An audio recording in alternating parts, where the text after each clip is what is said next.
Welcome to Scale Model Kit Review. I'm Steve.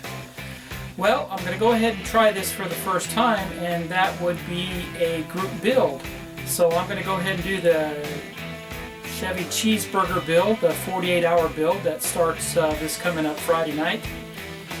And go ahead and give that a try. I do have a lot of other projects in the books and going on the table here, so I'm going to have to go ahead and clear off my workbench with my project I have going on right now. And I'll go ahead and come back in a second and show you what I'm going to go ahead and build with that group build. I'll be right back. I'm back. I'm going to go ahead and build the AMT repop, or the round 2 repop of the MPC Dan Gurney's Ulsanite Eagle. Now this kit originally came out in 1970 and very collectible. For the original kit you're talking about $200 just to get the original kit of this. This was repopped back in 1995 and you can find them readily available on the internet like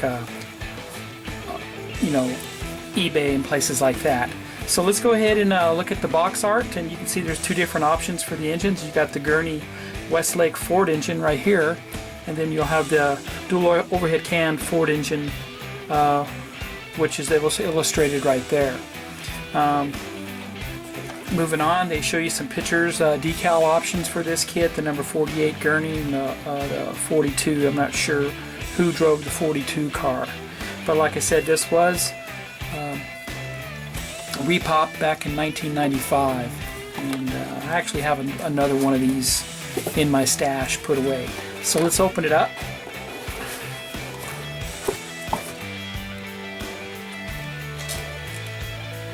And right away you have all the plastic pieces in here.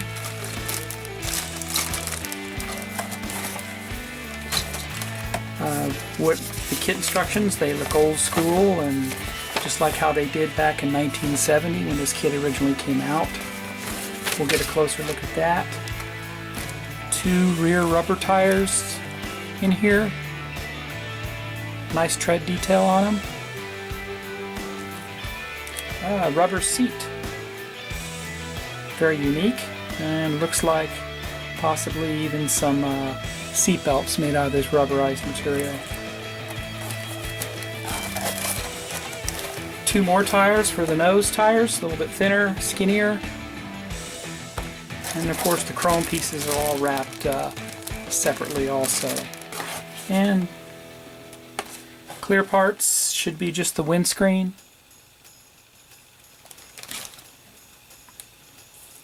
And then the kit decals, which I will utilize. Ooh, they've yellowed a little bit.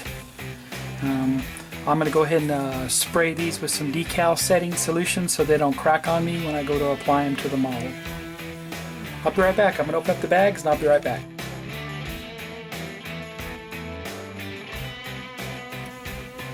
Alright, I'm back. Now here's some of the side panels and the rear section of the car.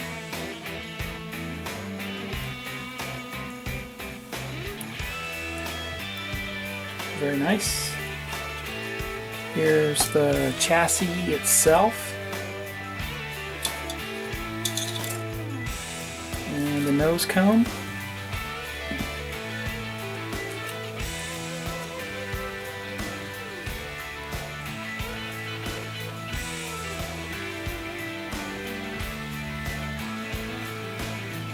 Just will need a little bit of cleanup with the flash.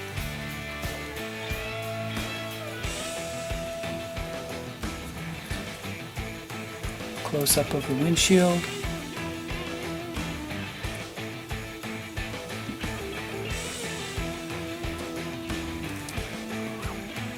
Some of the engine parts.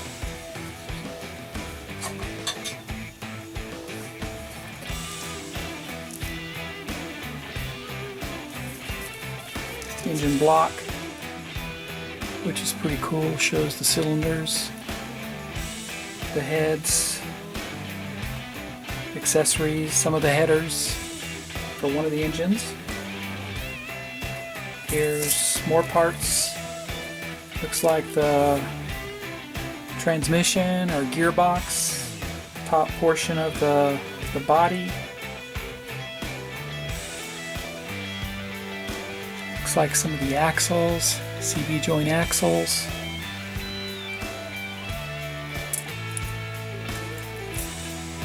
More body panels.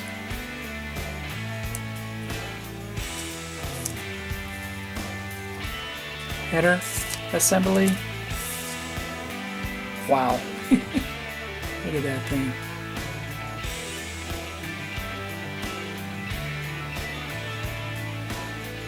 And looks like some of the wheels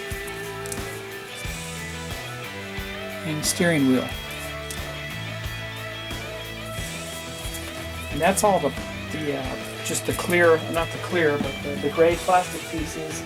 Now we have chrome. And this has tons of chrome. Okay. As you can see, lots of tiny pieces, so care is going to need to be taken when removing these from the sprue, as to, if not, you could very easily break some of these pieces. Typically, your chrome parts are more brittle than the rest of the plastic in the kit. So you got to be extra careful when you're cutting these off, and just have really good support, especially on these little fine pieces here, these suspension pieces and such. You don't go in to cut it off here, it may cause too much tension on this end here and cause the piece to break. So you just got to be extra careful with these parts. And of course, proper cleanup in the right areas when you're gluing, because model cement will not stick to the chrome. You got to remove the chrome wherever you're going to be putting model cement to glue the parts together.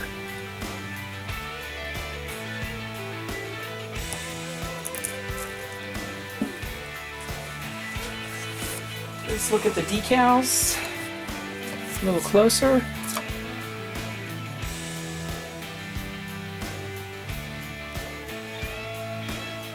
There you have it. The backing paper has yellowed quite a bit, but the rest of the decals look good, and I'm going to go ahead and, like I said, put some Testors decals setting spray on them as a precaution so they don't break from me.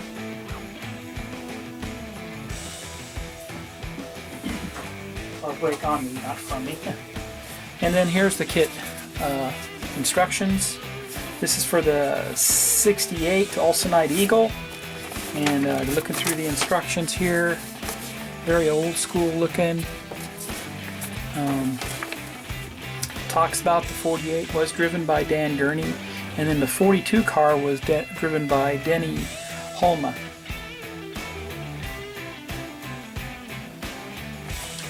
And just real quick on the inside,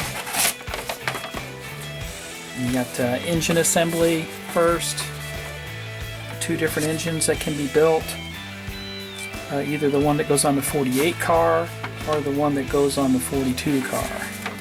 And then you have the wheels themselves assembled, the chassis itself assembled, the rear suspension, front suspension, and wheel assemblies.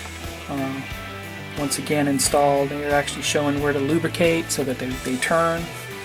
Like a toy. I don't really care if they turn or not. I usually prefer that they don't turn so they don't roll away on me when I display them. And of course the completed step.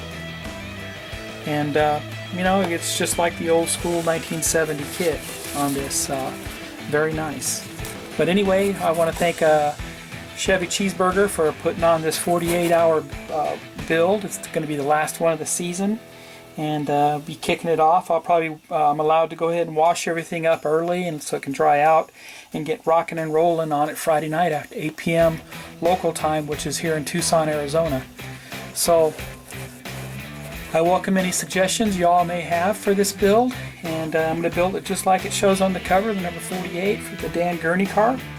And I'm looking forward to seeing everybody else's build, and I'm really glad to be a part of this community.